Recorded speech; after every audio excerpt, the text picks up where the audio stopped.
our care responders, let's make it very clear, have successfully and safely assisted community members in need and freed up police resources across hundreds of emergency calls. This is critical work.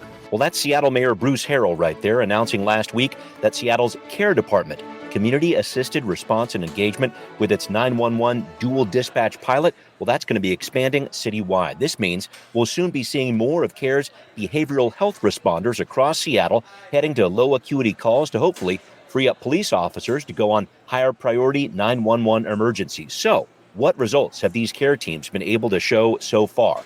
Also, what impact will this expansion have on public safety in Seattle, especially in light of an ongoing shortage of police officers? And what will this mean for the future of how Seattle and other cities handle 911 calls? Well, this is a special Patrons First program this week on Seattle News, Views, and Brews, your coffee break political podcast. I'm Brian Callanan. I'm a host on the Seattle channel. The views expressed here are mine, and I'm with a very special guest. That would be Amy Smith, acting chief of the Care Department. And Chief Smith, I think what makes you really special as a guest is you actually agreed to come back on the show. So thank you very much for that. Always. I promised I would. Yes. Yeah, absolutely. Well, here we are. Thank you for joining me in April and back here again. We have some great news to express to people here. I appreciate you being with me, Chief Smith. Thanks also to City Grind Espresso, our background noise sponsor for the audio podcast right on the first floor of City Hall. And a special thanks to the patrons who keep this show afloat. Chief Smith, thank you for your support. And hey, patrons, this show is for you, a program you get before anybody else. Become a patron. Get that perk. Get a cool Seattle News, Views, and Brews decal. We'll even answer your questions on the show. There's the decal right there. Find this podcast on Patreon, Seattle News, Views, and Brews. Thank you very much. Thanks also to Converge Media. The video version of the podcast airs on Converge Wednesday nights at 7. All right, we're going to get rolling. Time for Right Here, Right Now. Chief Smith, a quick check on some nomenclature here. How much longer do we have to use this term acting chief? Because it sounds like Mayor Harrell wants you to have this job permanently. What's going on? Yeah, they have started the confirmation process, and so they're kind of fast tracking it. I'll go through the process with the council hearings in the next couple weeks, and then right now what is penciled is August 6th for the ceremony with the mayor in the mayor's office. So by the end of July it should be, unless something goes sideways. Okay. All right. Well, we will anticipate that as it comes to the next couple weeks here. And I just wanted to give a recap to people, Chief Smith, who might not be familiar with this. Can you explain how these care responder teams work? Let's say a 911 call comes in. Someone's concerned about a person laying down in front of their storefront, for example. There doesn't appear to be any obvious criminal activity, but the caller is worried and wants to open up her store. So what does the 911 dispatcher do at this point? How might CARE be engaged on a call like this, for example? Right. So in 911, we've moved toward a more simple criteria-based dispatch. So we're trying to rule out, is there a public safety threat here? Is there a reason to believe that this could be violent?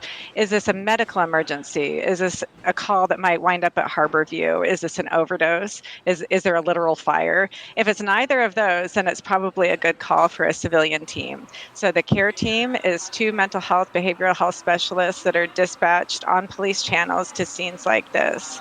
Now, police can hear the call. If it's someone that we know it's a high utilizer, police don't need to go. The sergeant can say, go ahead and take it. Most often, police just go. They arrive at the same time just to make sure that CARE feels fine, and then they can move on to another call. While CARE, sometimes it takes a while sometimes. I shared in the press conference, we've had calls that require 2 to 3 hours because often we're trying to figure out, who are you? Do you have a place to stay? What is going on here? Where should you be? Do you need to be transported? What are the needs? And so to do that well, it's not 7 minutes usually. On average, we're there for about 40 minutes. But again, many have been well over an hour. So that, to me, is really gratifying and meaningful because I know what is required of police right now when it comes to priority 1 calls. It's going to free them up. Absolutely. And I wanted to talk about this. Can these callers contact you directly? I know I had touched on this with you before. Yeah, I shared in the press conference that what we set up, again, this is part of the scientific process. We realized that certain teams in town also doing outreach. We deliver care at Reach, places like Mary's Place. They almost have their own little dispatch centers. The mid-ambassadors have their own little dispatch center. We've got a direct line that connects supervisor to supervisor so that we can case conference. As far as the general public goes, no, there's never going to be a a public facing number where you call the care team, because I'm stressing always, I need 911 to be the maestro of the whole system, Yep. Yep. to understand best what resources are where, to be able to look at all these monitors and then make a very strategic decision about who you would send. Got it. And I wanted to ask, too, I know in some cases the care team might go out there and then say, we might need the police's help with this, actually. I know that doesn't happen a lot. Can you describe what goes on with those cases right there? Sometimes your care teams need some extra help from police if they're giving a ride to someone, for example. Yeah, that's right. Only one time in the first, we're almost to 600 calls that we've gone on. Only once did we have to call for backup. We were starting to give a ride. Everything was going okay, and then the person became a little bit erratic getting into the vehicle. And so rather than incurring the risk, we just called police. We were downtown. They came over quickly and they gave the ride. And so it was not a big deal. I'm always reminding the public that it's not very novel. Police and fire have been doing this for decades and decades, where we think that this is medical, and then somebody sees, there's actually a public safety consideration here or a law enforcement need, and so we just call police. There's different nomenclature you use in 911 to know how urgent it is. That's one of the first things I learned is that you never say help. You don't. If you say help in 911, help the officer, that means like all units go. Right. And so it's been interesting to learn about that. But we have the same sort of process for the care team, that they're on police channels, and if they needed fast backup, we could call it. They haven't so far. Got it. And I wanted to talk about the performance of these care teams so far. The mayor talked about this in the press conference last week. So since October, when this pilot program began in downtown Seattle, your crews have responded to more than 500 dispatch calls with an average response time of less than 10 minutes. You mentioned the average time on scene is about 39 minutes, close to 40 minutes there. More than a third of the time, these teams are helping transport people to shelters or daycare centers. Can you break down what these numbers tell you, Chief Smith? Yeah, it's been interesting. One of the questions was, how much do we need to give rides? Because I've talked to different pilot teams in different parts of the country. I reached out to Denver initially, and because I was trying to figure out how many vehicles do I need, or are we largely going to be downtown more like a beat, just on our feet walking? And Denver said, no, we give rides all the time. That was the major gap in the system. We need wheelchair lifts. It's just a chronic need, especially during the winter months. And so I found that to be true. There are some weeks I look at, every single day, but then every week what the trend is. Some weeks have been 40 or 50% of the time we're giving a ride somewhere. Sometimes it is back home or to shelter, to other kinds of services. Sometimes it's to get food. Sometimes it's to a bus stop. It looks like all different things, but that is a clear, consistent trend that we need more units in town to give rides to people. Interesting. And we'll see how that trend goes. But I did want to talk about the expansion of care, if I could, with you at this point, and really what that means. So the city's talking about bringing in 18 additional responders, 3 more supervisors to care. The mayor will include this in his mid-year supplemental budget ask, and there's a $1.9 million federal grant that will cover the 2024 costs. I want to talk about coverage first, if I could, then the money part after that. Tell us about this group of new hires. What are they going to be able to cover in terms of territory, hours of the day, et cetera? So what we're moving to is shifts. So I've got teams, care teams, reporting up to a supervisor, a shift supervisor, then reporting to the manager, who is Kat Hernandez. So it looks a little bit more like the police hierarchy, and we'll have furlough lines in a similar way. We're adjusting the hours a little bit. We're going to do 10-hour shifts. For 10-hour shifts, right now we've been doing 312s and a floating 4. Some is because the administrative burden is lighter now. We were doing sort of an analog after action review process, and now we've got our Mark 43 instance up and running, and a lot of the reporting is automated. And so it's more about the dialogue that we have, talking about the trends that we're seeing, but we can see the data. I've also learned that if we do 410s, we're going to do noon until 10 p.m. That's where most of the need is right now. And it allows us to expand geographically more. Okay. I was discussing with Councilmember Kettle the other day, the need to manage expectations, that we still, I would need 10 times this many people to really respond the way I would want to 24/7 crisis in Seattle. But it is significant to be able to look across every district, every neighborhood. I know where the crisis hotspots are, or where the community is the most vulnerable. So this will allow me to look across our neighborhoods and to be present all the way throughout the city. Because I've heard, and I spend a lot of time in different neighborhoods and community groups, and I've heard consistently, it feels like everything's downtown. We have the same needs here. in North Seattle. And they're right. Of course they do. And so I think the significance, my acknowledgement of that, and being able to disperse and have a good place-based strategy, it's really significant. And I'm very pleased that we've gotten here so quickly. And I did want to talk about the work that you're doing and how that connects with response times for the Seattle Police Department and more urgent calls. And I know these response times aren't the only metric Seattle uses to measure police performance, but I know it's one also that the public really keys in on. Can you point to data that says, because of the work CARE has done here, there's a direct connection to 911 response times for police there? Can you do that? I can't yet because I've only been downtown and because we've been responding to priority 3 and 4 calls and then often as a secondary response. So dispatch thought that it was a police call and then they said no CARE, right? So, but when we're citywide, when I have more, I think I may be able to point to that.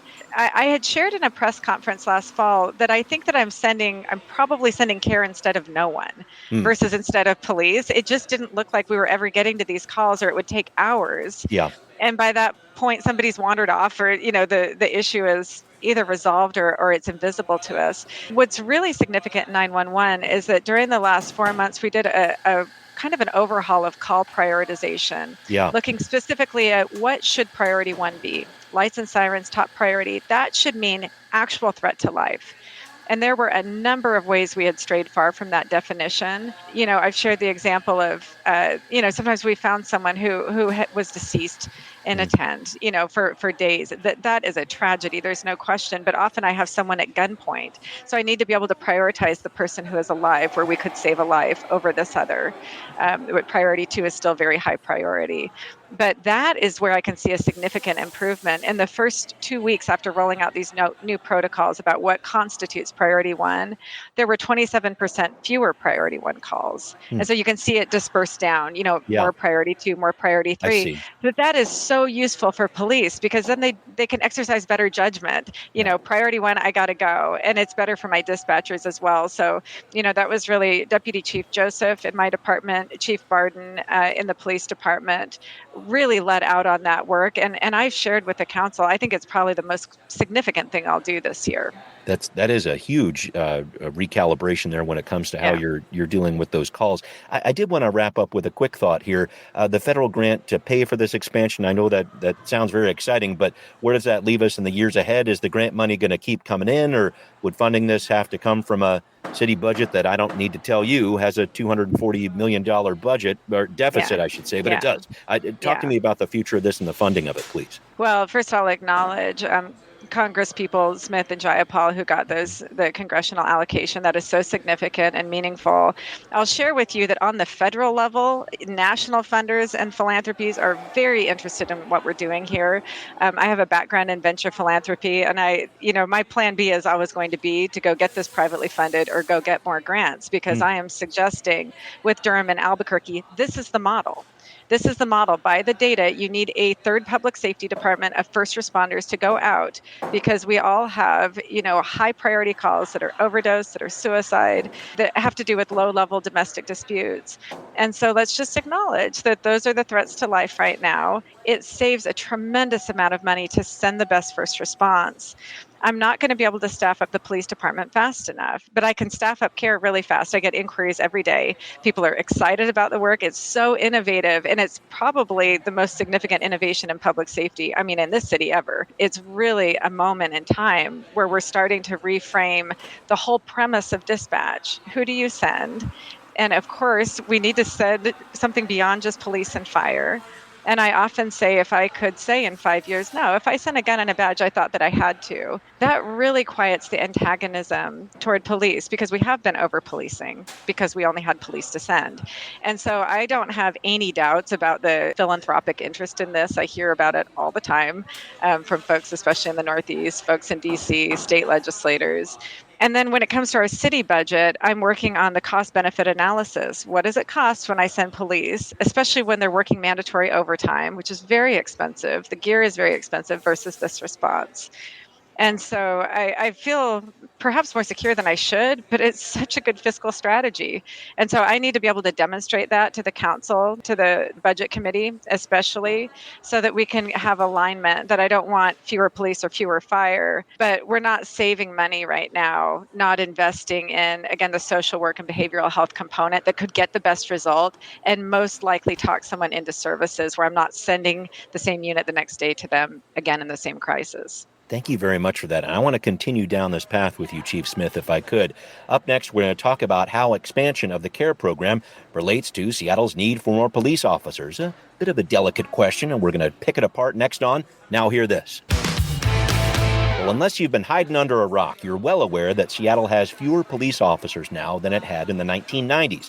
And recent reports from the SPD and the City Council's Public Safety Committee meetings indicate that even with higher pay and sizable hiring bonuses, it appears that the trend for 2024 is Seattle is going to have even fewer officers at the end of this year than it did at the start. The good news is Seattle PD is retaining more of its officers than it has in the years past. However, the bad news is that, as you know, we're on track for hiring quite a few fewer recruits than planned. Last year, we planned, the city did, to hire 120 and came in with 61. This year, again, 120. At this pace, probably we won't even reach 61. That's Greg Doss there, a supervising analyst for the SPD working for the city. And Chief Smith, I want to make sure I hear from you about this. You were starting down this path. I want to continue with you. Some people might think, hey, great, more care responders mean we need less police officers. About half the 911 calls coming in don't need a sworn officer. There we go, problem solved. I know there's a lot more to it than that. Can you talk to me about what goes through your mind when you hear that SPD is still losing officers? Yeah, I mean, it makes sense when you get closer to the structural and policy issues in this state. The state, it's a very hard place to be a police officer. It is chronically underinvested in, the whole system. It's the same with mental health and it's the same with housing. And so it's easy to see, not just in Seattle, but throughout the state, why we feel these pressures on the system. We have underinvested to the point that we don't really solve violent crimes very often. I don't really have an investigations bureau left. And then even when somebody is booked, it doesn't mean they're going to be prosecuted. If they're prosecuted, they may not be detained in any way and just sent right back out into community. And so I don't think it's that we have such a violent community. I think that we have a very small but significant portion of the population causing harm. And we don't have accountability measures or interventions that actually rehabilitate someone. So again, I know that's very macro level, but in a perfect state, if I intervene, whether it's with the carceral system or a care response, a diversion response, either way, I should be able to ensure this person is going to be better in 1 year or 5 years or 10 years. Everything should be rehabilitative. And I've learned from my friends who have been incarcerated that sometimes you can be rehabilitated, right? You can come into sobriety, you can sort of surface and address past trauma, skill up, get educated. Those options are available, but they're not compulsory. And what my friends tell me is very often you leave being a much better criminal, knowing how not to get caught next time. And so that's what I'm really focused on. It's like, why even spend the money intervening if you're not actually going to change and improve a life? And there are models that work, and we know what those are. And so, yes, we need more officers.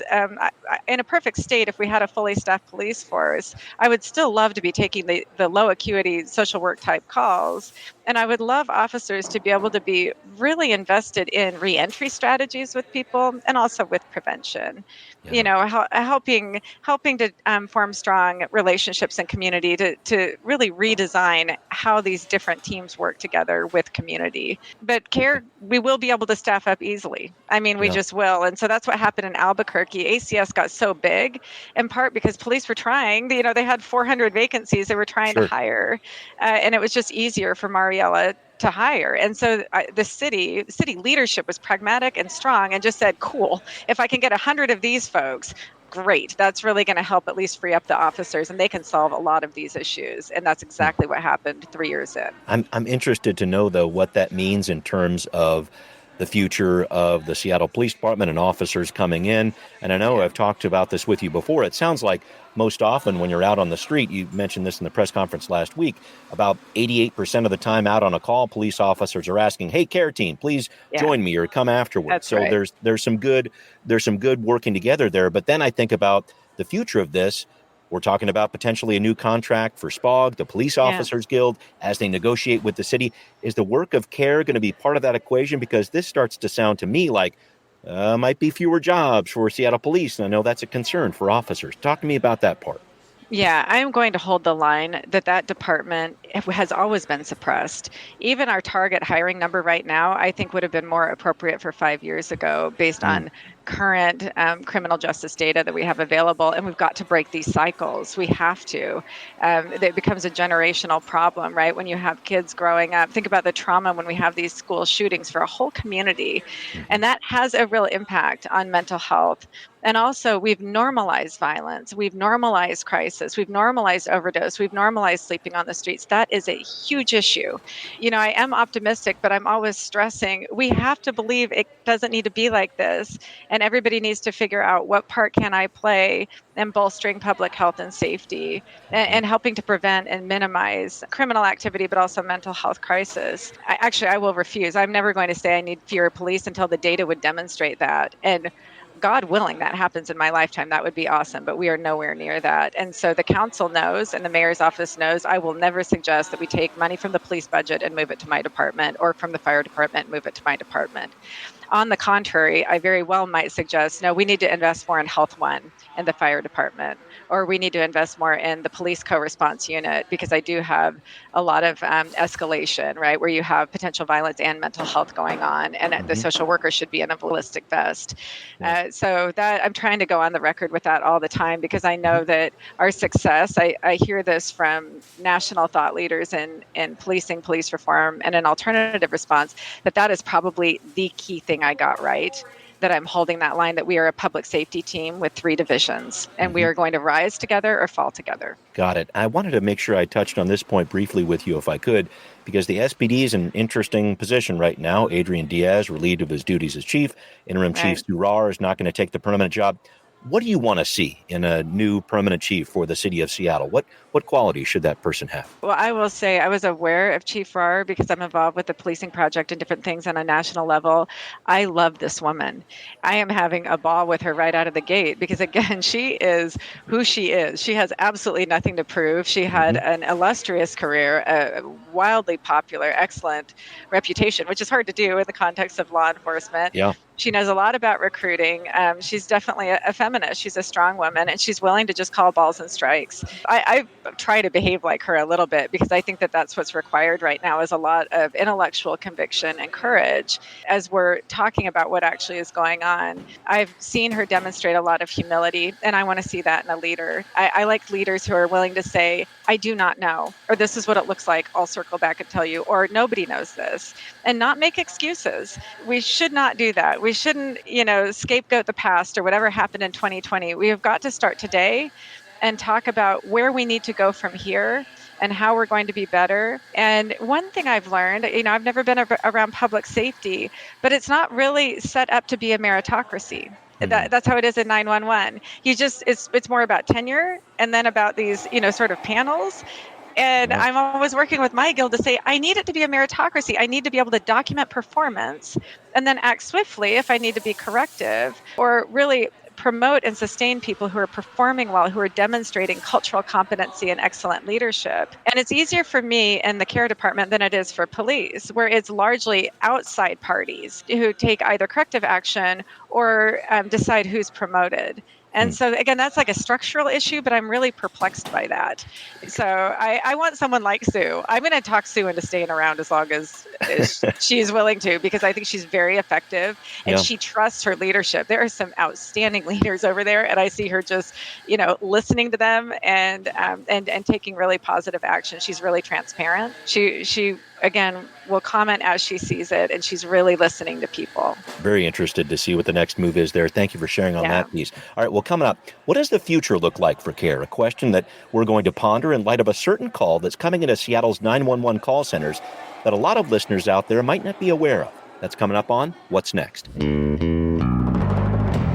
Chief Smith, I was especially struck by some sobering statistics you brought up in this press conference last week about the expansion of CARE.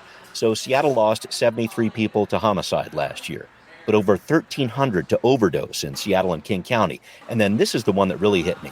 Out of 33 major metro areas in the U.S., Seattle-Tacoma is second highest when it comes to attempts to die by suicide. And I know you've shared before about this. You have trained yourself to look at a person and think, what would I do if this is someone I love? And I just wanted to talk about this. When you look at these statistics and where our region really needs help, what does that have you thinking about new ways to utilize the care department, maybe even new iterations of it? Yeah, thank you for repeating those statistics because we've got to level set. You know, the homicides are just horrifying. I have trouble sleeping sometimes. It's very, very upsetting. But again, statistically, so much smaller when it comes to actual rates daily of people that we're losing and what I consider preventable. All of it really is preventable, but especially some of the malaise and depression and loss and anxiety and isolation that people are feeling, that we can actually solve. We can. Somebody made the joke after that press conference that, you know, is it the weather? and there is something about seasonal affective disorder. I'm a Washingtonian, so I think gray skies are great. Yes. But, you know, there's nationally, we talk a lot about this, the degree of isolation that we're experiencing. We are so disconnected from one another. And then we know that we've sort of used social media as a surrogate for true connection. I believe still in eye contact, in really listening and trying to understand what is it like to be you. I think the polarization and political rhetoric is really problematic. I think hate and vitriol in all its forms are wrong. They're bad for our health. They disconnect us from one another, and they strip us of our compassion and empathy. It's fun for me to be out in community just to show up and listen and acknowledge. And I said it in the press conference. When you get close, that makes sense.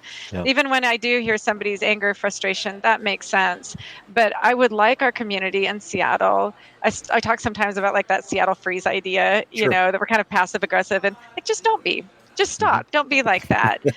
Just stop. So the chief said so. Okay. Yeah. That's what I'm saying. That's my call to action. For that campaign. All right. Yeah, that's right. But you know, it's so magical when you see people coming forward trying to help. I like to spend time at the Hope Factory Sound Foundations because you've got volunteers coming in to build tiny homes. Yes, and right. I watch people, especially people who have never been anywhere near not having a house around this part of our community, to watch people build something tangible and then write, you know, their hope, their little well wishes for the person who's going to occupy the space or the family.